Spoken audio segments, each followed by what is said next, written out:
France এই টুর্নামেন্টে এসেছে তাদের রাজত্ব প্রমাণ করতে। গ্রুপ পর্বে তারা দেখিয়েছে কেন তাদের আক্রমণ বাক্যে বিশ্বের সবচেয়ে ভয়ঙ্কর বলা হয়। বল পায়ে তাদের মিডফিল্ডারদের কারুকাজ যেন একটি কবিতা, কিন্তু এই কবিতার মাঝে লুকিয়ে আছে একটা চাপা ভয়। ফরাসি রক্ষণভাগকে বড় মঞ্চের চাপ নিতে পুরোপুরি প্রস্তুত। যখন প্রতিপক্ষের আক্রমণ আচমকা দিয়ে আসে, তখন কি তারা নিজেদের দুর্গ অক্ষত রাখতে পারবে? এই প্রশ্নটাই হয়তো ফরাসি ড্রাগআউটে কোচকে কিছুটা নির্ঘুম রাত উপহার দিচ্ছে। অন্যদিকে সুইডেনের গল্পটা অন্যরকম।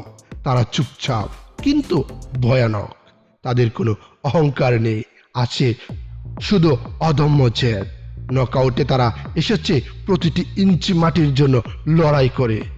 তাদের রক্ষণভাগ যেন একটি দুর্ভেদ্য দেয়াল, যা ভাঙ্গা যে কোনো দলের জন্যই দুঃসাধ্য। তাদের শক্তি হলো ধৈর্য। তারা অপেক্ষা করবে 10 মিনিট, 20 মিনিট, এমনকি 80 মিনিট। ফরাসিরা একটা ভুল করবে, বল হারাবে, আর ঠিক সেই মুহূর্তে সুইডেন তাদের আসল রূপ দেখাবে। তবে তাদের দুর্বলতা হলো সৃজনশীলতার অভাব। অতিরিক্ত রক্ষণের দিকে নজর দিতে গিয়ে তারা যদি নিজেদের গুটিয়ে নেয়, তবে ফরাসি জাদুকরদের আটকাতে তারা হিমশিম খাবে। ভাবুন তো ম্যাচটার চিত্রটা কেমন হবে। মাঠের মাঝখানে একটা মনস্তান্ত্রিক যুদ্ধ চলবে। ফ্রান্স চাইবে বলের নিয়ন্ত্রণ নিয়ে ছোট ছোট পাসে সুইডিশ ডিফেন্সের ফাঁক বের করতে, কিন্তু সুইডেন তাদের জায়গা দেবে না। তারা জোন মার্কিং করে ফ্রান্সের স্পেস নষ্ট করে দেবে। যখনই সুযোগ পাবে সুইডেন কাউন্টার অ্যাটাকে উঠে আসবে। আর সেট পিস, শারীরিক গঠনের দিক থেকে সুইডেন বরাবরই এগিয়ে। একটি কর্নার বা একটি ফ্রি কিক পুরো স্টেডিয়ামকে স্তব্ধ করে দিতে পারে। এই ম্যাচের আসল টার্নিং পয়েন্ট হবে প্রথম গোল।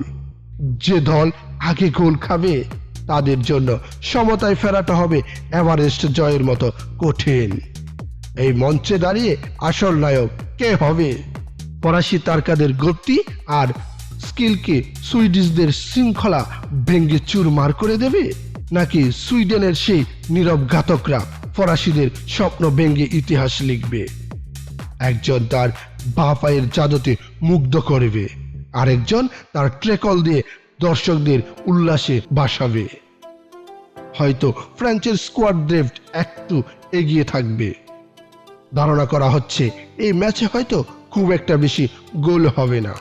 1-0 বা 2-0 ব্যবধানে ফ্রান্স ম্যাচটা বের করে নেয়ার ক্ষমতা রাখে, কিন্তু সুইডেনকে কখনোই হিসাবের বাইরে রাখা যাবে না। এই স্নায়ুযুদ্ধ যদি অতিরিক্ত সময় পেরিয়ে ট্রাইব্রেকারে গড়ায়, তবে অভিজ্ঞতা আর মানসিক দৃঢ়তাই ঠিক করবে কে যাবে শেষ 16-তে। আপনার মতে কে জিতবে, ফ্রান্স নাকি সুইডেন? আর স্কোর লাইন কি হতে পারে কমেন্টে অবশ্যই জানাবেন। আর এমন আরো বিশ্বকাপ বিশ্লেষণ পেতে এখনই ক্লিক গোলেক্স সাবস্ক্রাইব করুন।